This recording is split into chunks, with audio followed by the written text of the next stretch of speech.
നമ്മളുണ്ടല്ല പയ്യന്നൂരേക്ക് പോകുമ്പോഴാണ് പടന്നക്കാട് വെച്ചിട്ട് ഈ ഒരു തട്ടുകട കാണുന്നത്. പേര് നോക്കുമ്പോൾ ഷക്കീർ ഖാൻ്റെ തട്ടുകട. നല്ല തിരക്കും കൂടി കണ്ടപ്പോൾ നമ്മൾ വിചാരിച്ച് ഏതായാലും ഇവിടെ നിന്ന് ഫുഡ് കഴിക്കാമെന്ന്.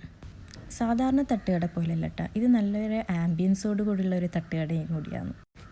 നമ്മൾ ഈ തട്ടുകടയിൽ കയറുമ്പോൾ സമയം 8 മണിയായിരുന്നു. എന്നാലും കൂടി അപ്പങ്ങളെല്ലാം കുറച്ച് ഉണ്ടായിരുന്നു, ബാക്കിയെല്ലാം കഴിഞ്ഞു. അങ്ങനെ നല്ല ചൂടോടുള്ള ചായ ആദ്യം തന്നെ നമ്മൾ ഓർഡർ ചെയ്തു. തുടക്കം ചായയിൽ നിന്നാവട്ടെ എന്ന് കരുതി. അവിടെ അൽഫാമും അങ്ങനെ കുറച്ച് ടിക്ക അങ്ങനത്തെ ഒക്കെ ഉണ്ടായിരുന്നു. പക്ഷെ നമ്മൾ അൽഫാമൊന്നും ഓർഡർ ചെയ്തില്ല കേട്ടോ. തട്ടുകടയിലെ ദോശ അത് മസ്റ്റാണ്. ഇത് നമ്മളിപ്പോൾ ഒരിക്കലും ചുടുന്ന പോലത്തെ നല്ല അരിദോശയാണ് കേട്ടോ. നല്ല ടേസ്റ്റ് ഉണ്ടായിരുന്നു. നമുക്ക് ഉമ്മൊക്കെ ഉണ്ടാക്കി തരുന്ന പോലത്തെ ഒരു ഫീലാണ് അത് തിന്നുമ്പോൾ നമുക്ക് തോന്നിയത്.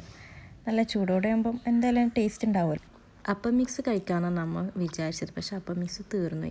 അതുകൊണ്ട് നമ്മൾ ഈ നെയ്പ്പത്തിലും ചിക്കൻ ചില്ലിയും പിന്നെ ഒരു ബീഫ് കടമ്പ് മിക്സ് ഉണ്ടായിന്, അതൊരു അപ്പം മിക്സ് പോലെ തന്നെ ഉണ്ടായിരുന്നു. അത് നല്ല ടേസ്റ്റ് ഉണ്ടായിന് കേട്ടോ. എനിക്ക് കൂടുതൽ ഇഷ്ടമായത് ഇതാണ്. പിന്നെ പൊറോട്ട അങ്ങനെ നോർമലായുള്ള ഫുഡൊക്കെ ഓർഡർ ചെയ്തിരുന്നു. പിന്നെ ഒരു chicken fry, full chicken fry ആണ് നമ്മൾ ഓർഡർ ചെയ്തത്. അതും നല്ല ടേസ്റ്റ് ഉണ്ടായിന്.